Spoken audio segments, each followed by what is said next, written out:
नमस्कार, स्वागत है आपका वॉइस ऑफ ट्रांसपोर्ट में। मैं ब्रजेश विजय बार फिर हाजिर हूं आपके सामने ट्रांसपोर्ट किसी ने मुद्दे पर बातचीत की। आज हम बात करेंगे चालकों के विषय में, और चालक भी वो जो ओला ऐप एग्रीगेट जैसी कंपनियों के साथ जुड़े हुए हैं। कारण क्या है? क्योंकि ओला ने अब एक ऐसे प्रोजेक्ट की तरफ अपना ध्यान दे दिया है जिसके आने के बाद ओला के जो चालक हैं उनकी आप ये भी कह सकते कि शायद जरूरत थोड़ी कम महसूस हो।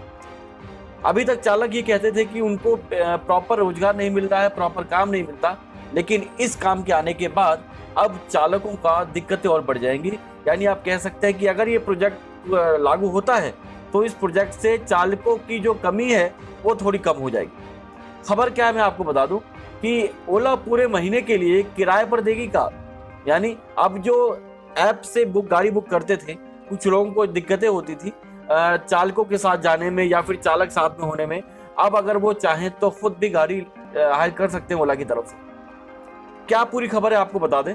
ऐप आधारित टैक्सी सेवा देने वाली ओला की इकाई ओला फ्लीट टेक्नोलॉजीज को अगले 2 साल में 50 करोड़ का वित्तीय पोषण मिलेगा। कंपनी ग्राहकों द्वारा स्वयं वाहन चलाने की सेवा शुरू करने पर गौर कर रही है। सूत्रों के अनुसार ओला फ्लीट टेक्नोलॉजीज को इक्विटी और बॉन्ड की मिलीजुली पेशकश के जरिए $50 करोड़ मिलेंगे। कंपनी को यह राशि देश में स्वयं वाहन चलाने की सेवा शुरू करने को मिलेगी। फिलहाल यह सेवा पायलट आधार पर बेंगलुरु में छोटे पैमाने पर चलाई जा रही है। इसके अगले कुछ सप्ताह में शुरू किए जाने की उम्मीद भी है। सूत्रों ने कहा कि बेंगलुरु की कंपनी इस सेवा के लिए करीब 10,000 वाहनों को लगा सकती है। ओला सेल्फी ड्राइव सेवा की पुष्टि करते समय कंपनी के एक अधिकारी ने बताया कि बाजार के फीडबैक के आधार पर इस सेवा को विभिन्न फॉर्मेट जैसे रेंटल, सब्सक्रिप्शन और कॉर्पोरेट लीज में आने वाले कुछ हफ्तों में शुरू किया जाएगा। मीडिया रिपोर्ट के मुताबिक इस सेवा के लिए कंपनी ओला फ्लीट टेक्नोलॉजी से पैसा लेगी। इस महीने की शुरुआत में ओला ने जानकारी दी थी कि हुंडई मोटर और किया मोटर्स कॉर्पोरेशन $30 करोड़ का निवेश करेंगे। इस संबंध में कंपनी ने इस महीने ही दोनों कंपनियों के साथ एक त्रिपक्षीय समझौता किया है।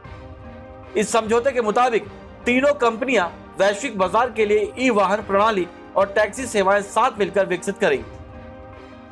कंपनियों की ओर से जारी एक संयुक्त बयान में कहा गया था कि तीनों कंपनियां भारत में ई वाहन और चार्जिंग की बुनियादी सुविधाओं को विकसित करेंगी। ओला के एक अधिकारी ने बताया कि सेल्फ ड्राइव का रेंटल सर्विस कुछ हफ्तों में ही शुरू हो जाएगा।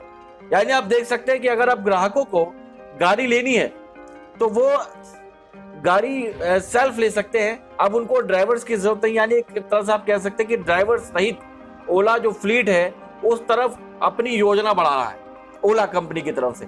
तो आने वाले समय में ये कहना गलत नहीं होगा कि अगर ये प्रोजेक्ट धीरे धीरे अपनी बेस पकड़ता है या मजबूती पकड़ता है तो चालकों की जो कमी है उस पर ज्यादा असर नहीं पड़ेगा, क्योंकि ज्यादातर लोग जो है गाड़ी चलाना जानते हैं। और अगर उनको बिना गाड़ी खरीदे ही, बिना गाड़ी का मालिक बने ही गाड़ी मिल जा रही है तो कोई बड़ी बात नहीं है, क्योंकि उनके लिए ये ज़्यादा बेनिफिट रहेगा।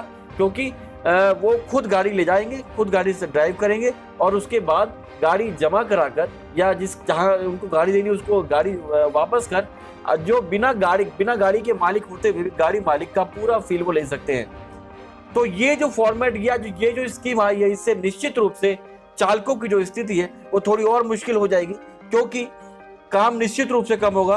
अब काम जो है आदमी गाड़ी जो है खुद चलाएगा, खुद ड्राइव करेगा और चालकों की दिक्कतें बढ़ेंगी।